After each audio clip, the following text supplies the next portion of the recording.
Good morning, good day, and good evening, and Happy New Year.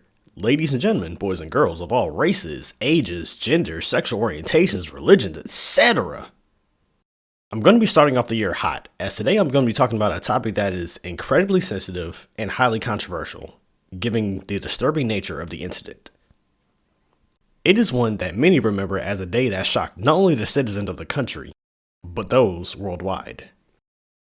This incident to some signified a great threat to democracy that the United States is known for, that others wish they could have. The incident I'm referring to is the January 6th Capitol attack. Given its recent time in history, most may remember this incident well enough, but to those who are unaware of the incident, they may ask, what happened January 6, 2021? And why was it so controversial? Well,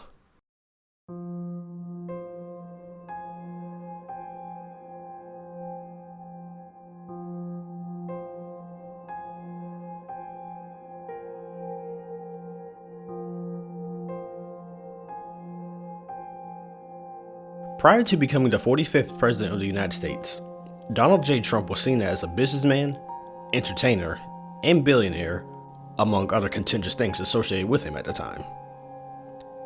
He led with the slogan, "Make America Great Again," during his presidential campaign, which won many voters to his side over his opponent, Hillary Clinton. He would win the 2016 presidential election and was sworn in on the 20th of January, 2017. His presidency was widely characterized by his unconventional historic and political norms. He was the subject to an unprecedented high volume of fact-checking, as many of his statements and claims were either false or misleading.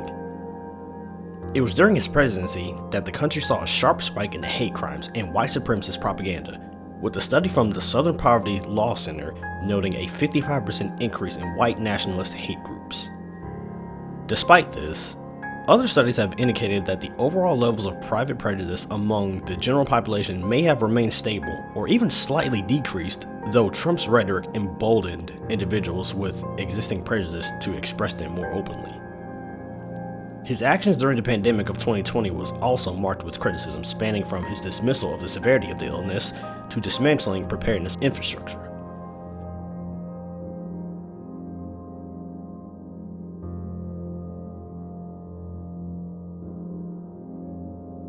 Prior to the pandemic, former Vice President and two-time failed presidential candidate Joe Biden announced his candidacy for president for the third time on the 25th of April, 2019. He was formally nominated at the Democratic National Convention on the 18th of August, 2020. Trump and Biden's debates, particularly their first one, was plagued with mockery spanning from comedic celebrities to global media. Some noted it as a train wreck and a shit show, while others said the United States embarrassed itself before the world. The same was not said about the vice presidential debate between Kamala Harris and Mike Pence. Though the candidates for presidents of the United States were less than desirable, mostly due to the candidates' ages, on the 3rd of November, 2020, the majority of the citizens of the country voted Joe Biden to become the 46th President of the United States, receiving a record-breaking 81,283,098 votes, and flipping key states in his favor.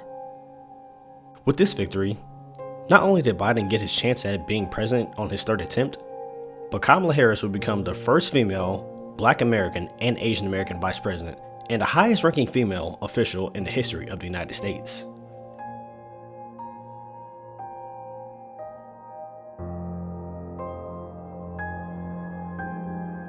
Days following the election, with major networks projecting his defeat, Trump and his allies claimed widespread voter fraud. He would continue to berate the election results, even pressuring various parties to overturn the election, including his own vice president. This beratement would continue, with Trump sending various tweets.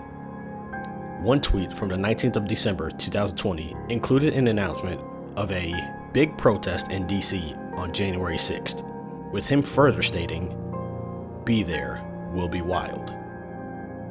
Tensions further grew into the new year. The 6th of January came, and mass droves of supporters went to Washington, D.C. to attend a Save America rally. It was the same day as the United States Congress meeting to certify electoral college votes. Extremist groups like the Proud Boys and Oath Keepers were in attendance. The goal of the protesters was to pressure Vice President Mike Pence and Congress to reject the certification of Joe Biden's victory. On the morning of the 6th of January, thousands gathered near the White House at the Ellipse. Trump and his allies, including family members, delivered speeches and recorded the rally backstage. Former mayor of New York, Rudy Giuliani, suggested a trial by combat in his speech before Trump took stage. Let's have trial by combat! Trump would eventually take the stage at noon, repeating fraud claims and a stolen election. In his nearly 70-minute speech, he would urge his supporters to fight like hell and march to the Capitol. Although Trump said peacefully once, the overall message framed certification as an existential threat. Before he finished his speech, many protesters left to march to the Capitol. What followed would be one of the most sinister days in modern American history.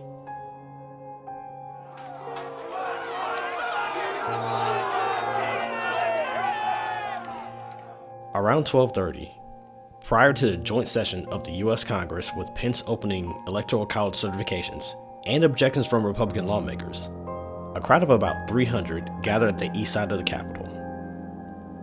Shortly after, a group of Oath Keepers who originally wore civilian attire changed into tactical gear, signaling their transition from rally attendees to a coordinated unit intent on disrupting the vote. Other members of the Oath Keepers would gather at the west side of the building. This is where the first rioters breached the barricade that was thinly guarded by Capitol Police. It was at this point the insurrection began. Law enforcement personnel tried their best to combat against the rioters, but they were heavily outnumbered, and they were increasingly being outnumbered as more people left the rally to attend the riot. At around 2 p.m., rioters gained further ground into the building, carrying an assortment of weapons including bats and riot shields. They would eventually break down the windows of the Capitol building. The session had to be stopped as the building began to be overrun by the rioters. The building was placed on lockdown and Pence had to be evacuated from the Senate chamber. Threats to the lives of many members were shouted by the rioters as they forced their way into the building. Capitol security had completely collapsed as the number of rioters in the building grew exponentially. More members of Congress were evacuated or moved to secure locations. While this was going on, Trump was in a private dining room in the Oval Office and was informed of the riot shortly before the Capitol was being breached. He would send a tweet an hour later stating, "Mike Pence didn't have the courage to do what should have been done to protect our country and our Constitution, giving states a chance to certify a corrected set of facts, not the fraudulent or inaccurate ones, which they were asked to previously certify. USA demands the truth." He also failed to check on the well-being of Pence during the insurrection. The severity of the riot grew increasingly violent when one rioter, Ashley Babbitt, met a dire end. Babbitt was an Air Force veteran who became radicalized and involved herself deeply in conspiracy theories in mid-2019. As she attempted to climb over a barricaded window leading to the speaker's lobby, she was warned by a veteran Capitol Police officer, Lieutenant Michael Byrd, to not proceed through the window. Despite the warnings, she proceeded forward. This led Byrd to shoot her in the shoulder-chest area. She'd be taken to a local hospital where she was pronounced dead. Further violence grew at around 3:15 p.m. with the case of Michael Fanone, a 20-year veteran of the MPDC who wasn't scheduled to work on January 6th until the afternoon, but he rose to the call of duty when assistance was requested. While fighting off rioters at the Lower West Terrace Tunnel entrance to the U.S. Capitol, Fanone was helping to hold the police line. He was grabbed by Proud Boy member Albuquerque Head and dragged into the rambunctious crowd. As he was pulled into the grasp of the rioters, he was subjected to numerous violent acts, including a threat to his life with his own weapon. he was spared death when he told rioters that he had kids. That seemed to have reached the human side of them, as he was helped by somewhat sensible rioters back to the line. Fanon was unconscious, having suffered a heart attack, a concussion, and traumatic brain injury. Despite the horrendous acts happening roughly a mile and a half away from him, Trump did not deploy the National Guard, continued to watch the events unfold on television, and continued to tweet, with one telling his supporters to remain peaceful, roughly around the same time Fanon was attacked by rioters. An hour later, after pressure from aides and lawmakers, Trump released a video telling rioters to go home, repeating election rhetoric, and said, "We love you." We love you. You're very special.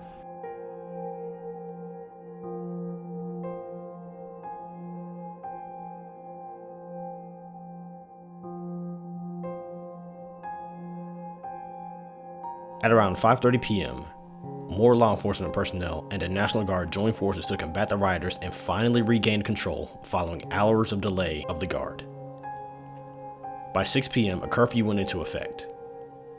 Congress got together roughly 6 hours after the initial attack began to continue the certification of the 2020 Electoral College results. Shortly before 4 a.m., on the 7th of January, Joe Biden was certified as the next president of the United States. Trump, through a surrogate, issued a statement indicating a peaceful transfer of power, while further elaborating that it's only the beginning of our fight to make America great again. In the immediate aftermath of the insurrection, multiple people died from causes including violence and medical emergencies. Over 140 police officers were injured, and extensive damage occurred to historic areas of the Capitol. The United States Department of Justice launched the largest criminal investigation in U.S. history. Over 1,000 criminal charges were filed, with prison sentences for violent participants, including convictions of leaders of extremist groups for seditious conspiracy. A bipartisan House committee concluded that Trump knowingly spread false claims, pressured officials and Pence, summoned and inflamed the crowd, and failed to act promptly to stop the violence. Despite the rioters being punished for their actions, upon Trump's victory in the 2024 election, he pardoned nearly 1,600 people. Included in the pardons was former Proud Boys leader Enrique Tarrio, who was sentenced to 22 years in prison for seditious conspiracy. Between the 7th of January and July of 2021, 5 police officers lost their lives, 4 of them from taking their own lives.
Thank you for watching this video.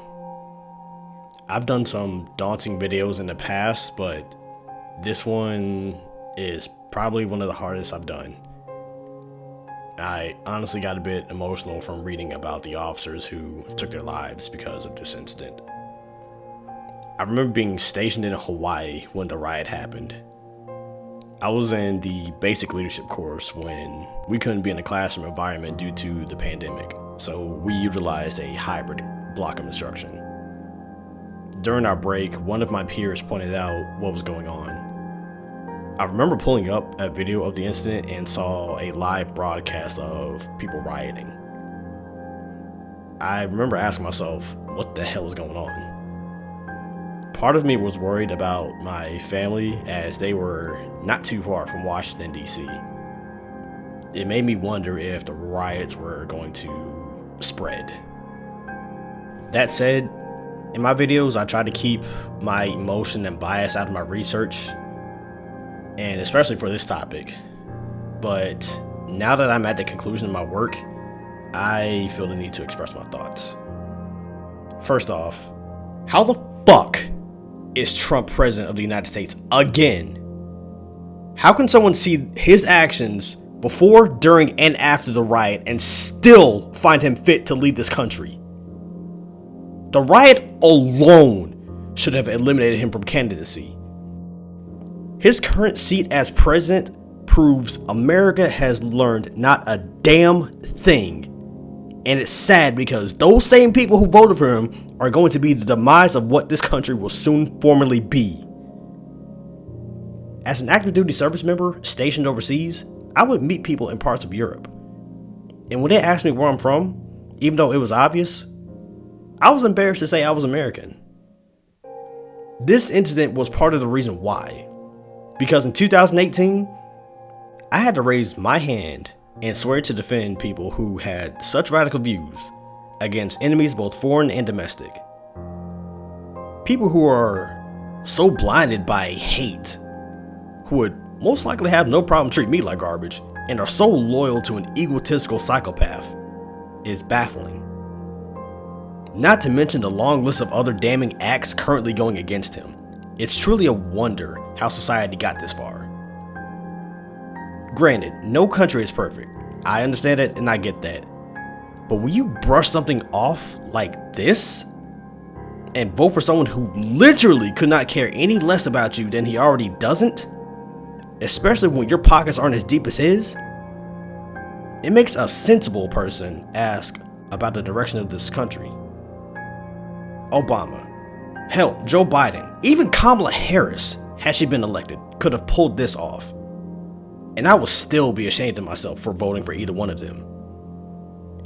Why is it that Trump supporters can't or don't do the same thing?